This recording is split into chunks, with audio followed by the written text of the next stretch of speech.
This is the Steve Shriver Podcast, the show where entrepreneur, adventurer, and community activist Steve Shriver shares what he's learned on his journey so you can make it in business and make it good.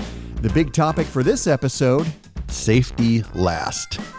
This is about risk. This is about risk taking.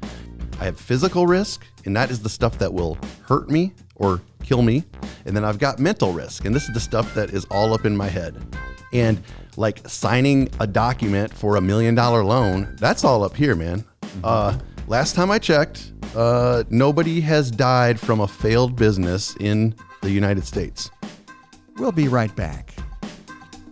The Steve Shriver Show is brought to you by Ecolips, the original organic lip balm. Use the promo code podcast20 for 20% off your first order on ecolips.com. Ecolips, all-natural organic lip balm, deeply connected with nature, applying beneficial organic ingredients to better people's lives. A proud certified B Corp, founded in 2003. Ecolips, spread the good.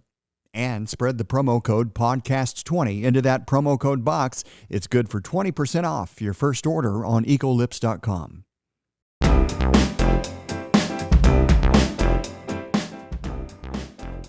Hey, everybody, Steve Shriver here. This is the Steve Shriver Podcast, and we are here for another episode, and just so excited. Joe Coffey, my great friend and producer of this podcast. Woo. Yeah.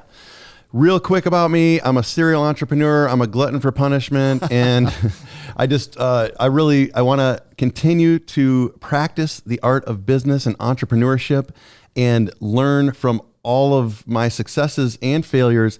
And then the idea of this podcast is to bring that all to you and package it up in the most succinct form possible and really share the gospel of entrepreneurship. This is where, again, I've realized now that I'm at the age I'm at, that I've got a few more experiences than a lot of people in the entrepreneurship world, in business world, and community leadership and all that. And we are doing this so that for those of you that are interested, you can learn from it. Yeah. Cool. And cool. I'm learning right here doing this. Yeah. Well, you're great at it. This is our second episode, and our mantra is just to have a normal, natural conversation. You're opening your brain and you're dumping out your tips and learnings on entrepreneurship and having fun along the way. Keeping it organic. Right on. Although I did ask for ferns. This plant. I really wanted it to be ferns. So it's okay, man. It's okay. So the way we're doing this is trying to keep it real and organic and keep it fresh. And this is, unplanned stuff, but we've got some topics in this hat right here, and I'm going to grab a topic and we're going to talk about it. And some of these came from Facebook. Oh, yeah. People are reaching out saying, "What talk on this topic or that topic?" Yeah. And so some of it's just stuff that I get asked a lot, and and here we go. I'm going to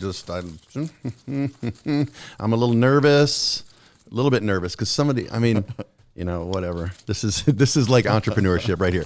Entrepreneurship is problem solving, and I'm going to problem solve my way through this conversation, which is safety last. This is about risk. This is about risk taking. And one of my favorite topics, actually, risk taking, assessing risks, what your risk tolerance is, the difference between physical and all right, I'm ready to riff. I got this, man. Risk tolerance, growing a business, not physical safety and OSHA. Oh, right. This is entrepreneur safety. Right. Exactly. And I think I said safety last. Thank you for that, because we're not talking about breaking bones and getting electrocuted and stuff like that. But safety last, as in a way to the reason I wrote safety last on that piece of paper was because I think it's like you can't put safety first from the standpoint of taking risks. Because then you'll never do anything. You never get outside. I mean, me drawing from a hat and that being the topic that we're talking about right now is putting safety last and saying, you know what, we're gonna riff on this. So I guess I'll start with, early on in my entrepreneurial days, I had I knew I wanted to be an entrepreneur, and I knew I didn't have any money, and I knew I wanted to get there, and like, you know, the one thing that catches people right off the bat is that when you get your first business loan or your first line of credit, and the bank says to you, says, okay, yeah, and you need to sign, we need a second mortgage on your house, or you need to sign your house as collateral. And my natural answer was like, okay, yeah, whatever it takes. Like, I'm going to do that. So yeah, you know, I've signed my house away like 30 times now. I mean, but that's a big thing that keeps a lot of people from ever taking that first step. Right. And so especially when we're convinced and programmed that our house is our biggest asset, and, you know, and so thankfully I read a book by Robert Kiyosaki way back when. He was like, no, your house is pretty much a liability. I think it was him that said that. Like, don't think of your car and your house as assets, right? We should have other assets should make you money, not cost you money. That's pretty heavy. So first of all, are you ready when you take that leap, are you ready to sign your house away, and are you and your spouse are ready to do that? And if you're not, I'd say really think through how committed you are, because if you're not committed enough to the business to leverage an asset that you own, why should the bank why should they commit to you? Why should an investor commit to you if you're not putting any skin in the game? And what I've found is you got to put all your skin in the game all the time, every day. You're going to put everything you got into the game. And if you get good at the game of entrepreneurship, you will survive and thrive and get through it. So what's your functional answer to the question, what if this doesn't work? When, you know, that's what people think when they're at that crossroads and they're like, nope, too risky. Yeah. Then you fail and you recover from it and you get through it. And that's a real possibility. But chances are, you know, and again, take bite-sized risks. You know, it's like, okay, at first it was, you know, signing for a $20,000 loan, and, you know, a little chunk of, you know, my house is getting leveraged. And then, you know, now I'm signing for bigger loans and making bigger commitments. And so I think getting comfortable with the process, but getting comfortable with your perception of it, and your threshold of what is really feeling like, what if this fails? So it comes down to two. It's like, it's calculated. I mean, like, now everything I've done, because I have a history behind me, is very, very, very calculated. And even though it might look like I'm doing some pretty risky ventures, and, you know, even we just bought a building that was, you know, $4 million, and that's the biggest thing I've ever had to sign for, and that seems risky. But guess what? We are the tenant of that building in Ecolips, and we've proven that we can afford to pay rent for the last 18 years. So we've paid lease, you know, payments for 18. Why can't we make this payment? And it all fits in, right? So, but when you have no experience behind you, to draw from, then it's a lot harder to take a bigger risk, right? So, and this is an entrepreneur podcast, and so there's some givens that you're speaking from. VC people will say never use your own money to do a business and give away points or whatever, but there's a certain way that they go, and you're starting from a point just saying, hey, if you're serious, there are risks. Yep. And you didn't even bring up getting the right investors, selling the idea, how many points is too much. Talk about this kind of, you're committed to, if you believe in it, you got to stick your neck out. I mean, that's like the very most fundamental part of what we're doing as entrepreneurs, is that you know, I guess I'm gonna take that over to like this idea of physical versus mental risk. Okay. And say that, you know, okay, yeah, all right, I gotta drop this. It's hammer I got time. a lot going on in my head right now. Boom. Yeah. So explain the hammer to people. Yeah. This is the hammer of truth. This is the drop the hammer. Whenever an epiphany is presenting itself. And Joe's dad made this out of wood from the derecho, the inland hurricane that we had here in Iowa. And so this is But you're grabbing it because it's truth time. Truth time. This is a topic that is near and dear to my heart because I was brought up in a household where I was really taught that I could do anything and I could achieve anything. And it completely abnormal, but it gave me the hope and the fuel to do what I do today. What I see is the word risk has been hijacked. Like, we live in such a risk averse society that people, it's like, be careful, be careful driving down the street, be careful, whatever. We have been programmed to believe that everything is risky, even when it's not. And specifically, like you're going to college and you change your major. Oh, that might be risky if you waste that year. That's risky. And it's like, man, first of all, the way that I have gotten to the point where I can really understand risk is by putting it in two buckets. And so my buckets are, I have physical risk, and that is the stuff that will hurt me or kill me. And then I've got mental risk, and this is the stuff that is all up in my head. And like signing a document for $1 million loan, that's all up here, man. Mm-hmm. Last time I checked, nobody has died from a failed business in the United States. Okay. You don't die. It's just not risky. Now, it's risky that it might impact your life if you fail, but you can recover from that. So simply by saying, all right, first of all, when I'm talking about risk, I mean, I've come close to, dying a couple times in mountaineering. And so this stuff that we do here, like with spreadsheets and, like, this is not scary. This is not risky. This is just this is work and practicing at getting better at business and making positive change. Talk about your relationship to risk as a mountain climber. Yes, I do risky stuff. I also, and I have lost friends so I climb big mountains. That's like my passion. And I have lost friends in that process, and I have been in, near-death experiences. And so, yes, that helps me understand that my day-to-day activities as a business person are not that risky, really.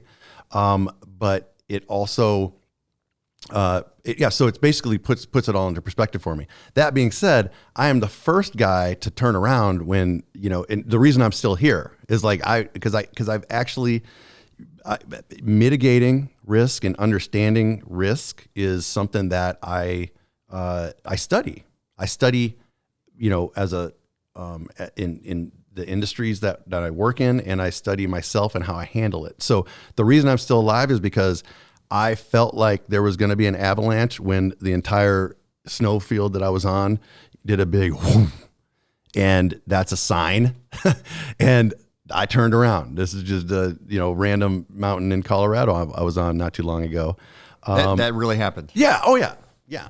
More than once. And so that. But then when we get into the business side of it, it's like, okay, what am I comfortable with? And like, it is risk versus reward. Like we have to take some chances to make gains. And so, my goal has always just been to become better at assessing the risk. And so let me look at it like this. If I had, all right, so as an outsider looking at Steve Shriver, and I've got, the coffee shop, the lip balm manufacturing, the venue, Silco Outdoors, I got 2 other things in the works.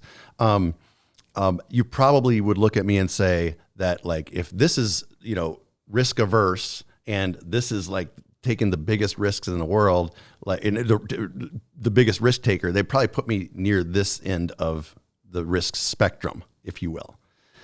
I think I'm operating more down here, mm-hmm. because I know the businesses so well. I know how I operate. I've got the right banking and finance team and the right legal team that I can, move the dial and make these things happen in a very low risk scenario. So you just got to get good at what you do. And the better you are at what you do, and the more you can prove that to yourself and your team, then everything gets less and less risky.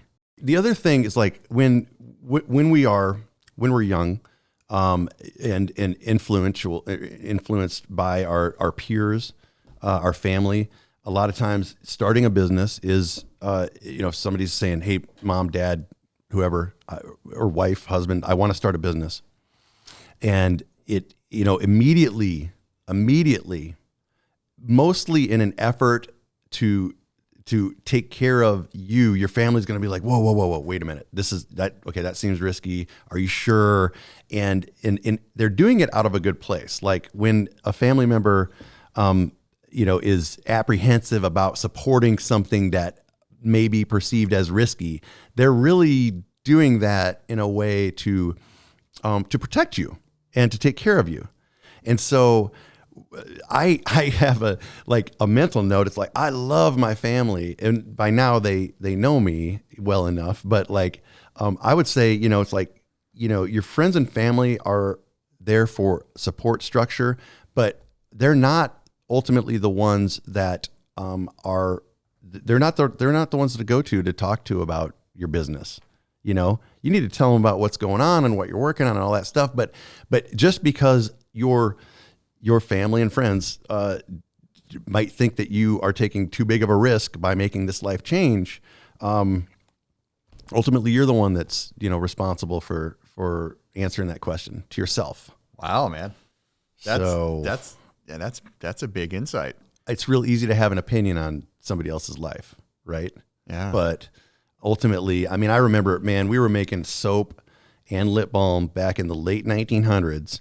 And I'm peddling it. Our first year, we did $29,000 in sales, and it was so awesome. And we were catching so much shit from people like, what's Steve Shriver doing? He's making soap and hemp and lip balm, and what are they making this stuff in their bathtub at their house and all this stuff? And the perception of what we were doing was, okay, we're either stoned out in left field and I'm sitting there, nose to the grindstone, making sales, making distribution, supply chain decisions. And I'm building a multi-million-dollar business.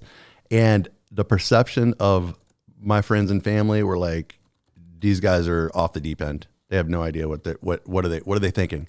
My dad said to me, 2 years before we sold our first company for over $1 million, we had a short. We were short on cash, and I needed $5,000. He had that money. He loaned it to me, thankfully, to get me through that little blip. And he lectured me when he loaned me the money with an amortization schedule there too. Oh, wow. Okay. And he's like, Stephen, when are you going to stop doing what you want to do and start doing what you have to do? Meaning, I should get a job instead of doing this willy-nilly soap making, lip balm making thing. Wow. And then 2 years later, sold it for over $1 million at age 30. Okay, how you like me now? But so you're really the only person that can fully understand who you are, what you're capable of. And I have learned to trust myself, my instinct. And then now, again, earned my way that I've got teams of people that trust this methodology. And so now we can take bigger business opportunities that might seem like bigger risks, but it's just scale. Is there something to be said? I want to dig more into this analogy with you as a mountain climber. Much has been made about why do people climb mountains, because it's there, or it's about the journey, right? It's not like when you climb a mountain, it's all about what you do at the top. and just soak. I mean, sure, you enjoy it once you Yeah. reach a summit, but I'm curious. Going back to this analogy to entrepreneurship, like, is there more to draw out of this notion that, you climb some of the biggest mountains in the world and it's not like you check it off and then you're done? Mm-hmm. I mean, you keep climbing more and you didn't just start one business and you're done. I mean, what is there to be said about like the pursuit and as an entrepreneur, why you keep doing it? Yeah. So the thing that comes to mind is that when you are climbing a mountain, the summit is only halfway there. A lot of people die on the way down. Wow. So where that translates, I think, to business is where it's like, oh man, I got the biggest sale I've ever gotten. Like, shit, now I got to make it and ship it. It's like, it's like you have these big wins and like you celebrate for a minute and you're like, oh crap. And then, so the journey on, I mean, I think that most people I climb because of the process and in entrepreneurship, just like mountain climbing is a process of problem solving. All I do all day long is solve problems to get to the end result. And, whether you're setting up camp 1, which is like maybe setting up your sales department, then you move up to camp 2, you bring a bunch of, I'm setting up my, my shipping, setup and ultimately you're at camp 4 and you're going for the summit. But again, business, there's no drive through in entrepreneurship. There's no, drive up, mountain climbing. It's like you have to work for it. And the harder you work for it, the more rewarding it is. What do you do at the summit when you're there? The weather's right, all the things align, and you're at the top. What do you do? I mean, it really depends because it's very rarely ever great weather at the summit. I mean, there's been a couple of times where it's, it's a spiritual moment. That's interesting. Spiritual moment.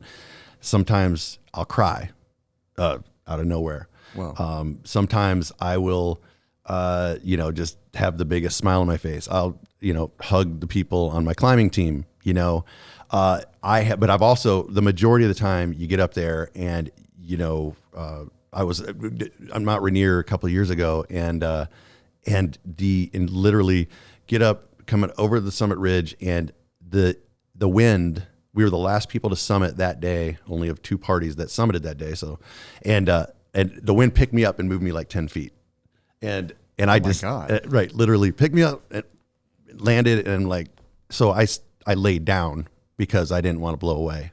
So, so a lot of times you're up there and and then you're like, okay, we got to keep it together because I got to get down. And that's again, where this journey, this takes, I can almost guarantee you that, that Ecolips should have closed, multiple times. We were gotten such financial hardship and we had no way out of it at the time, but we persevered and we were resilient and just got through it, and same with, other entities that I've been involved with. And so again, working your personal constitution up to be strong enough to handle those moments. And that's why I call it practicing business, because I want to be able to practice it just like a lawyer practices or a doctor practices, because we're learning every single day. That's pretty cool, because you hear a lot of entrepreneurs tell their bootstrap story and it's cool and maybe they only have one business and it's massive or whatever. But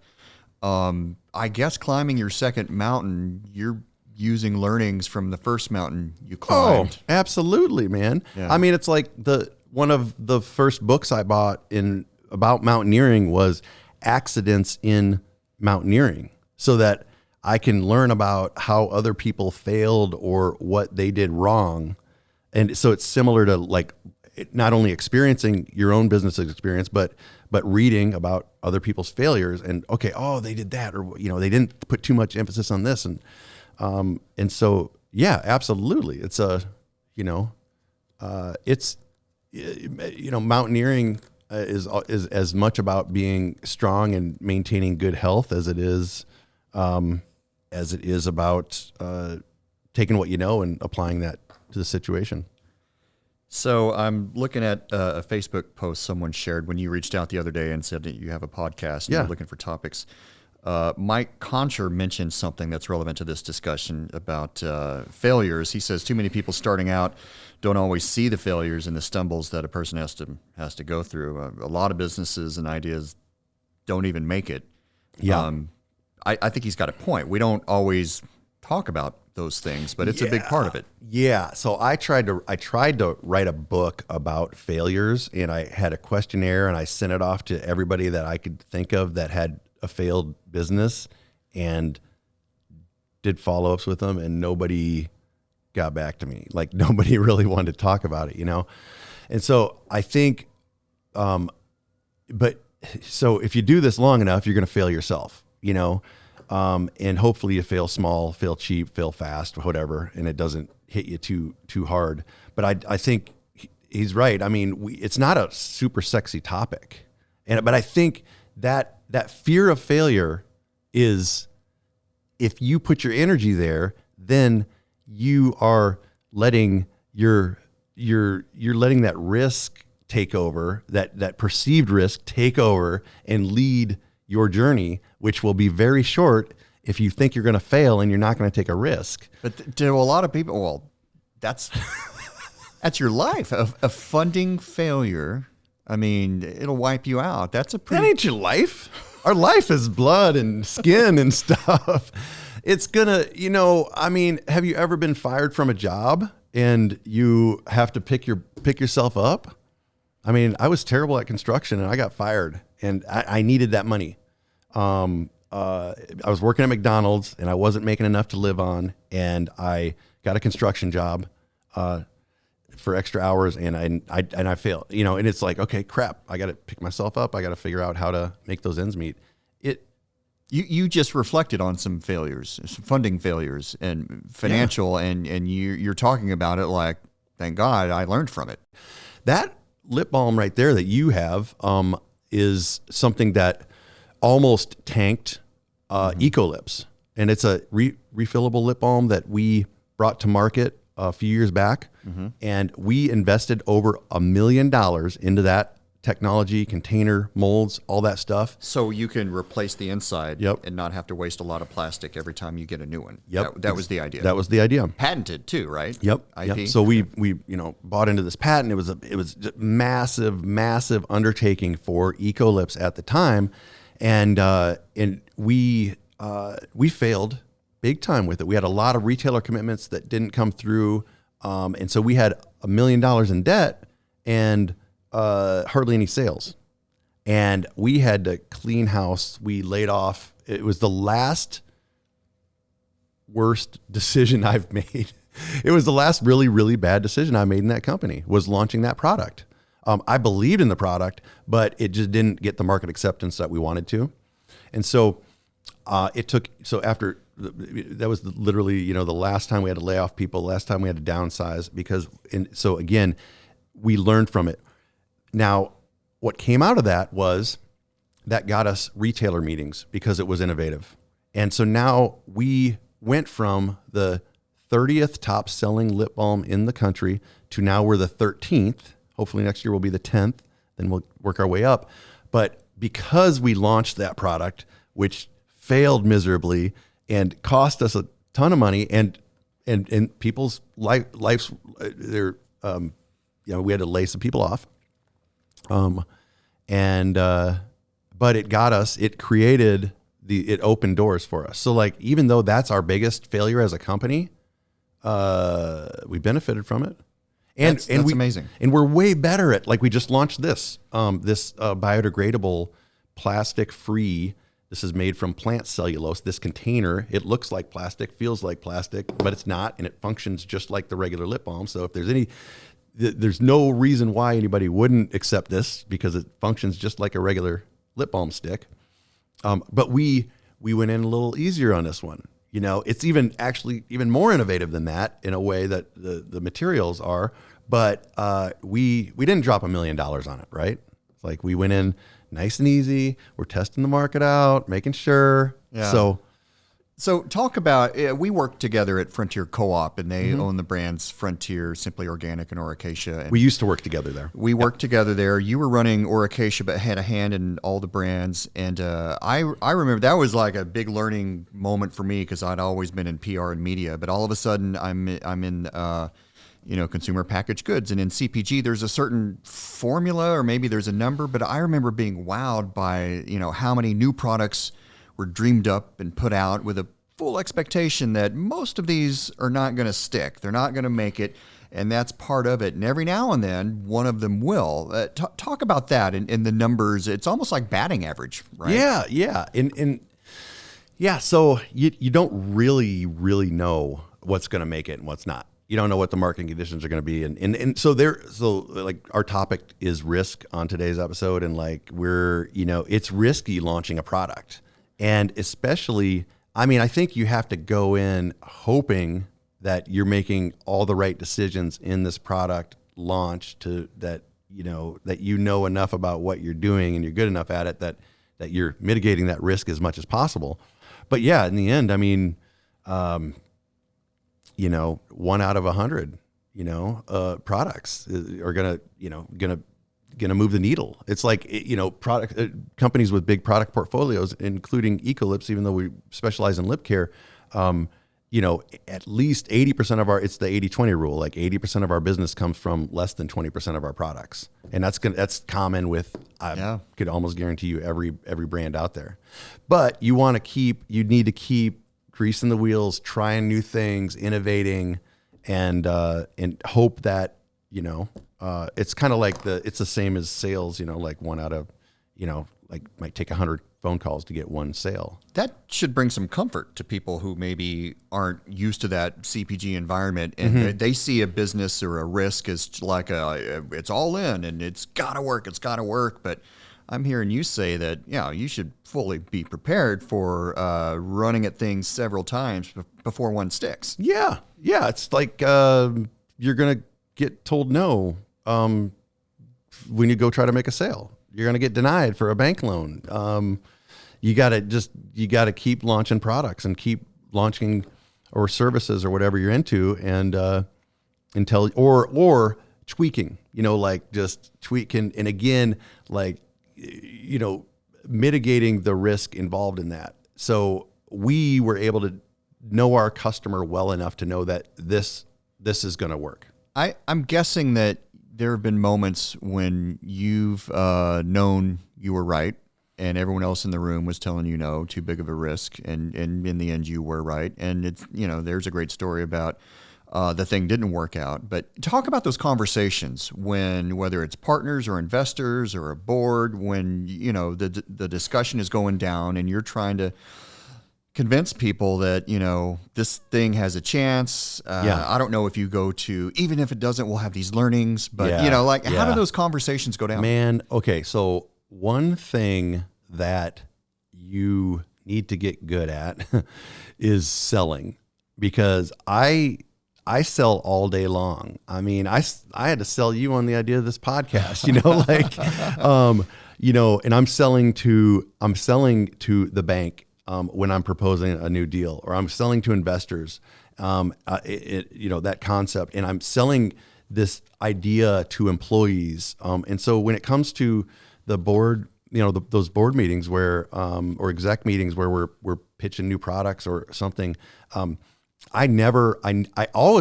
honestly, most of the time assume that people aren't going to be excited about what I'm pitching. And I don't know where that comes from, but it's just like, okay, so I have to start there. And then I want to just go in with enough ammunition. And I try to build a good enough business case to sell people on the idea. First I got to sell myself on it. Okay, that made that. And then, through a pitch deck or whatever, I'm going to sell this group on this idea.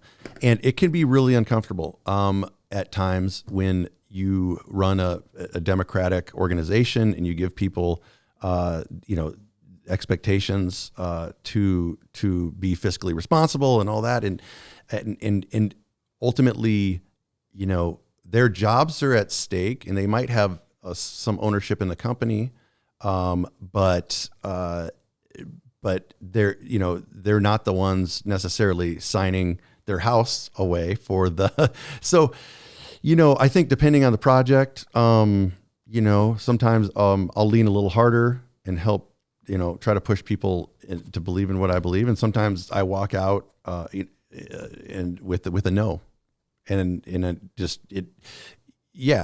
that's part of the process. That's great. Yeah. That's great. We should answer a couple of those questions from the Facebook post. Here's one. There's a lot out there about how to succeed, but when you have to start to shut down a business because you realize a risk didn't pan out, and you have to kind of pull the parachute cord or whatever the analogy is. Like, what are your thoughts on the start of the stop? The start of the stop. It is really important to do it sooner than later. I mean, like as resilient and that as I have learned to be, I also am, I think that I try to be smart about that thing and saying, you know what, this is not working. Like, you got to be real with yourself. Yeah. And there's nothing that's more painful than seeing an entrepreneur struggle for years and years and years and years in continually maybe even digging a bigger hole and just like not seeing it.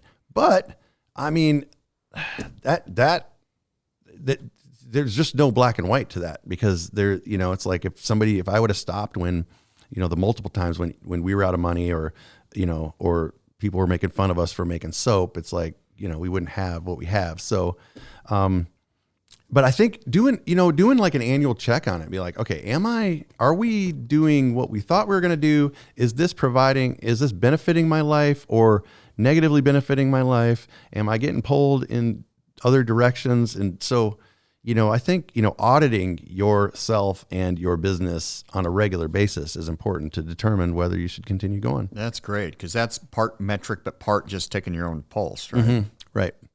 And ultimately, I mean, if you're just getting no's and batted down and there's no more money available and there's, and you can't, then yeah, you just gotta close it up.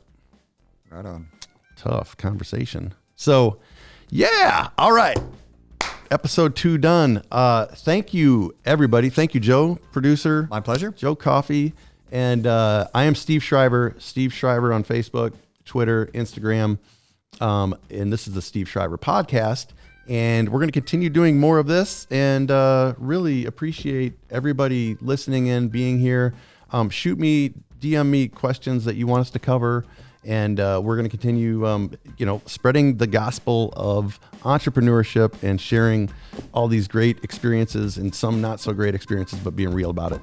Thank you very much. And if people want to find you, you're on Facebook, Steve Shriver. Yes. And is there an email address too, if some folks want to email a topic idea or something? Yeah, you could email me at steve@ecolips.com, ECOLIPS. Yeah, it'd be great. Yeah. Right on. Thank you, everybody. The Steve Shriver Show is brought to you by Ecolips, the original organic lip balm. Use the promo code podcast20 for 20% off your first order on ecolips.com. Keep up with the show at steveshriverpodcast.com and the Steve Shriver Podcast on Facebook.